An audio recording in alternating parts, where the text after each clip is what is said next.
Olá, pessoal, tudo bem? Então, hoje eu estou aqui para falar um pouquinho sobre dietas vegetarianas e veganas, tá? Então, não vai ser um vídeo falando da faculdade, sim vai ser um vídeo falando de como a gente vai abordar um paciente que é vegano e ou vegetariano, tá? Então, primeira coisa que a gente vai entender é que existem diferenciações, né? Então, a gente tem o vegano, o vegetariano e o vegetariano estrito, tá? Então, o vegetariano, normalmente, ele não consome carne, mas acaba consumindo algum outro produto de origem animal, como leite e derivados ou ovos, tá?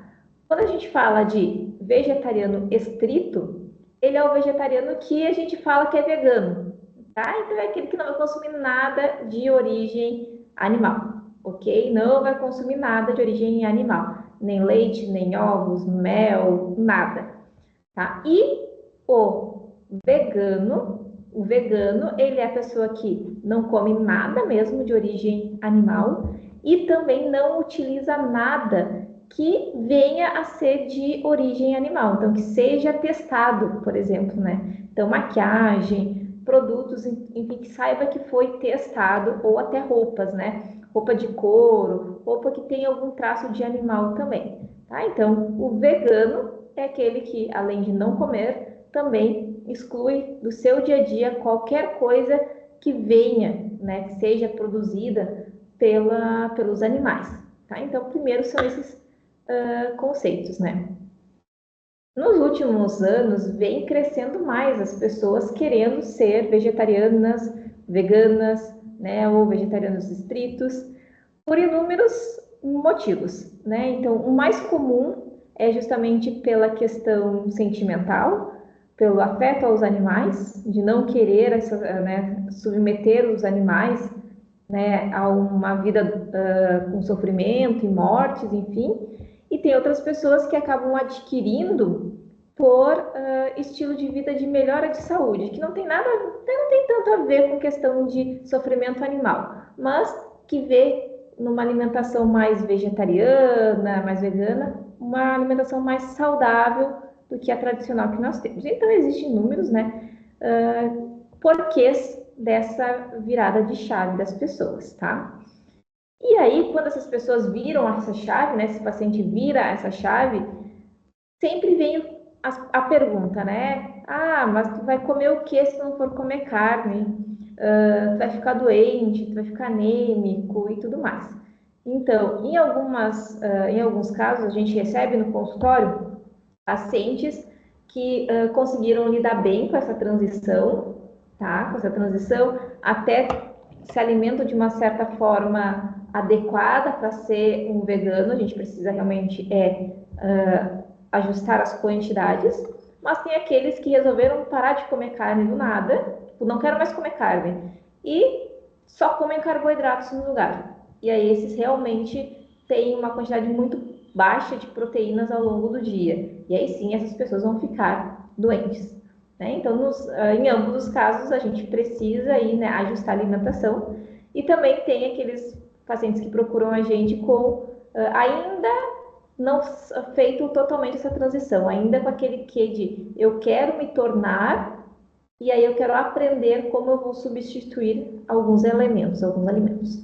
Então, agora no vídeo, eu vou falar aqui para vocês sobre algumas vitaminas, né, e minerais, os macronutrientes, como que a gente resolve isso quando a gente está falando de um vegetariano ou de vegano, tá?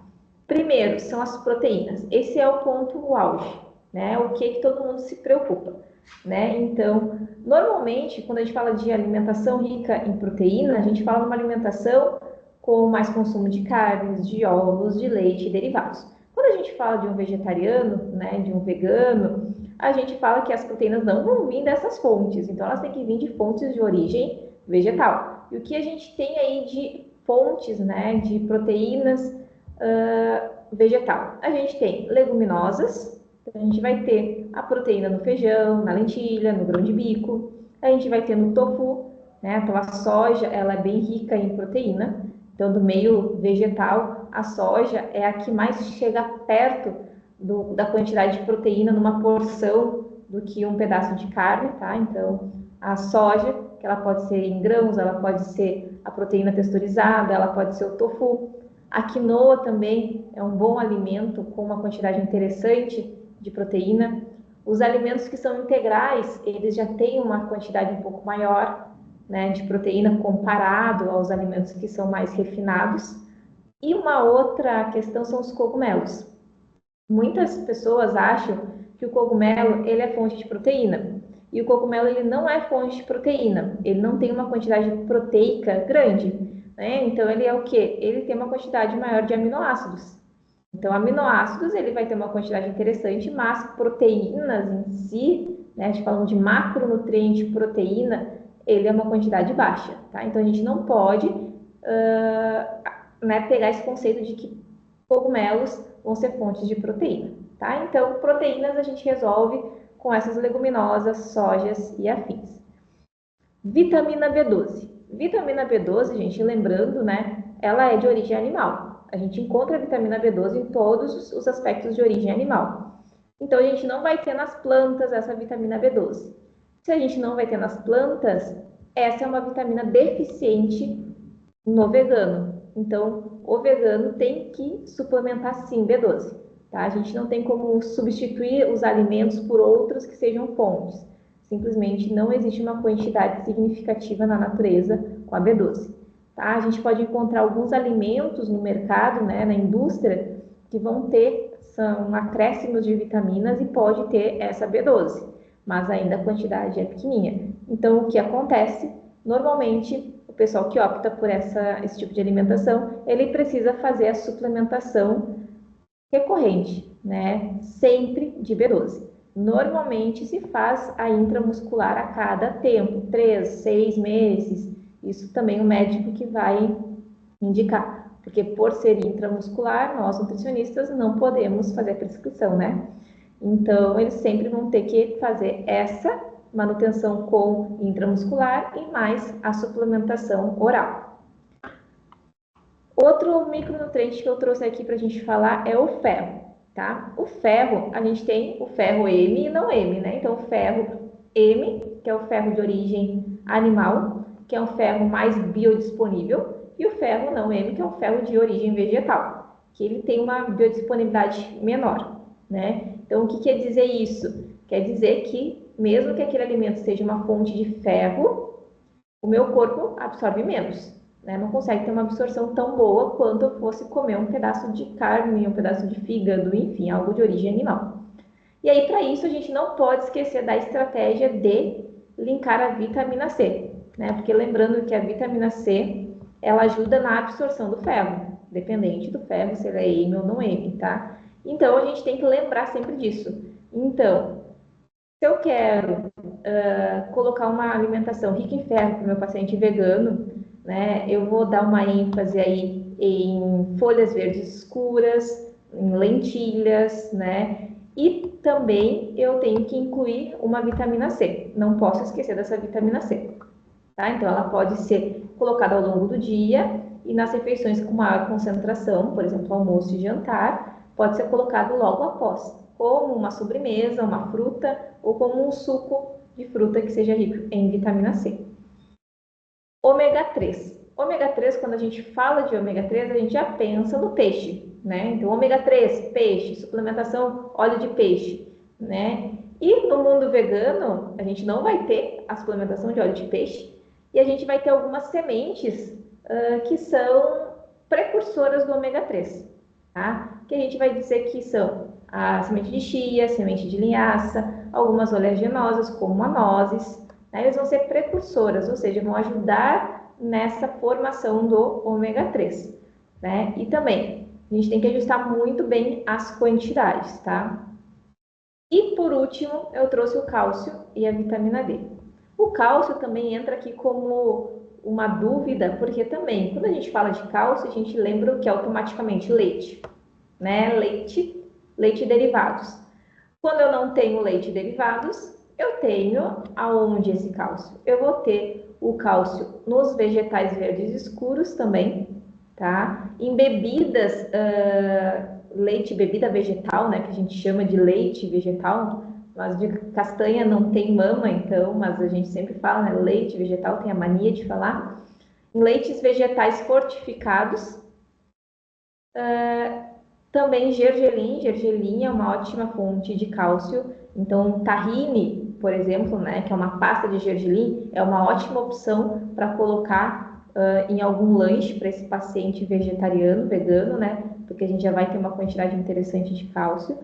Então, existe sim uma quantidade interessante no mundo vegetal. Já a vitamina D, ela vai ficar por parte de exposição solar e de suplementação.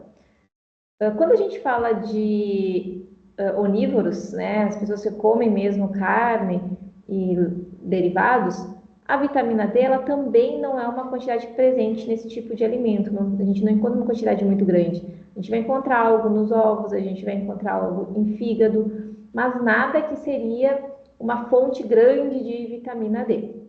Tá? Então, sempre a maior fonte, independente, vai ser exposição solar.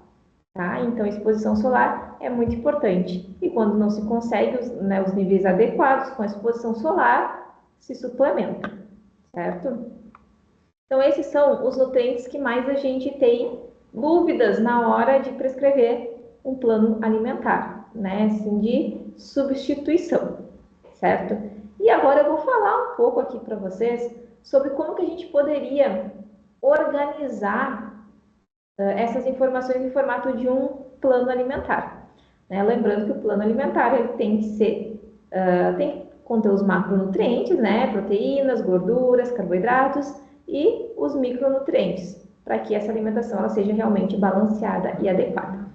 Então, por exemplo, se eu tivesse um paciente que hoje eu precisaria fazer um planejamento de café da manhã, de café da manhã não, de planejamento alimentar durante o dia, de café da manhã, qual seria o tipo de alimento que eu iria colocar para ele? Né? Então, não posso colocar ovos, então não posso fazer omelete de manhã, mas eu posso fazer tofu, eu posso colocar um tofu mexido, ele esmaga, fica estilo ricota, faz um tofu mexido com temperos. Então, ele pode comer isso, pode comer pão, né? Pode comer pão com azeite de oliva, pão com tahine, frutas com aveia, um cafezinho, um café com leite de amêndoas. Então, são opções de café da manhã, né? Uma panqueca de banana sem aquele ovo, tá? Então, essa é uma opção de café da manhã. Uma opção de almoço, né? Arroz integral, feijão ou grão de bico e muitas saladas. Saladas variadas, saladas cozidas e saladas frias, né? Mais o azeite de oliva. Também posso substituir por quinoa, eu posso fazer uma salada de feijão branco, né? Eu posso fazer um hambúrguer de lentilha ou um hambúrguer de carne de soja, de proteína de soja. Lanches da tarde, né? Para eu também ter essas proteínas no lanche da tarde. Lanche da tarde eu posso pensar em um smoothie, leite vegetal, bebida vegetal, banana, abacate, semente de chia. Posso colocar frutas vermelhas. Aqui eu posso acrescentar uma proteína, estilo uma proteína em pó vegana, né? Uma proteína para eu enriquecer um pouco mais. Se eu for fazer o lado mais salgado, por exemplo, né? Eu posso fazer torradinhas com uma guacamole, abacate, temperado salgado, em pequenas torradinhas. Então, existem algumas opções bem interessantes. E jantar também, a gente pode fazer. Tem um curry de lentilha, né? Tem uma bolonhesa de lentilha também, arroz, feijão. Então, gente, não é tão difícil quanto a gente imagina fazer uma dieta, né, um plano alimentar para um vegetariano. A gente tem que realmente cuidar as quantidades para que ela seja satisfatória. E eu já digo para vocês, não se consegue fazer uma dieta vegana low carb, ok? Porque as nossas fontes de proteína, que são feijão, lentilha, grão de bico, todas elas possuem carboidratos, tá? Então, eu vou dizer que assim, low carb no quesito de ser aquela bem baixa, quase uma cetogênica, a gente não consegue. Então, é normal a dieta do vegetariano, do vegano, ele ficar em torno de 50, 47, 50, 60% de carboidratos. Mesmo se a pessoa quiser emagrecer, ela consegue emagrecer com esse percentual de carboidratos, ok? A gente tem que parar de pensar que a pessoa só emagrece quando ela retira totalmente o carboidrato da dieta, ok? Uma coisa que vocês têm que frisar para o paciente de vocês, principalmente os que estão entrando nessa transição, é que ele leia muitos rótulos, né? Para ter certeza que aquele alimento ele é vegano, e também para ele saber se aquele alimento ele é fortificado com vitaminas ou não, né? E instigar ele a ter sempre uma alimentação variada, né? Então, instigar ele a ir para a cozinha, a fazer as refeições e ter sempre uma alimentação bem variada. Isso, sim, é o que vai fazer com que a dieta dele seja realmente rica em todos os nutrientes que é necessário. E como eu falei, a gente pode sim estar suplementando quando a gente achar necessário. Então, se a gente acha necessário fazer uma suplementação de algum nutriente, a gente faz. Lembrando que quando a gente suplementa para um vegetariano, um vegano, a gente tem que cuidar também do tipo de suplemento, né?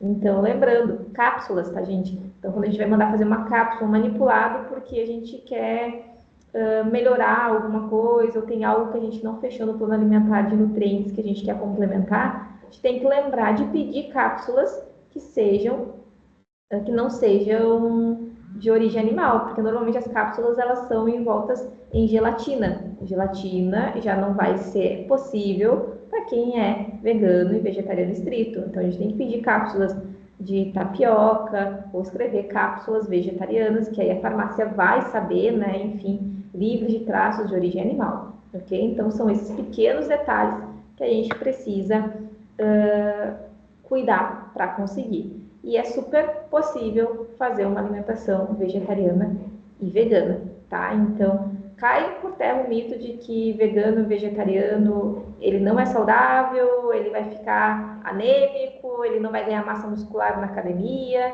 Não, ele consegue tudo plenamente quando a gente tem todos os nutrientes do corpo ajustados, certo? Então agora me conta aqui, o que vocês acharam desse vídeo e se vocês sabiam dessa diferença, se vocês já montaram um plano alimentar para um vegetariano, um vegano, enfim, coloca alguma dúvida que vocês tenham aqui embaixo e envie esse vídeo para quem vocês acham que essas informações seriam bem interessantes.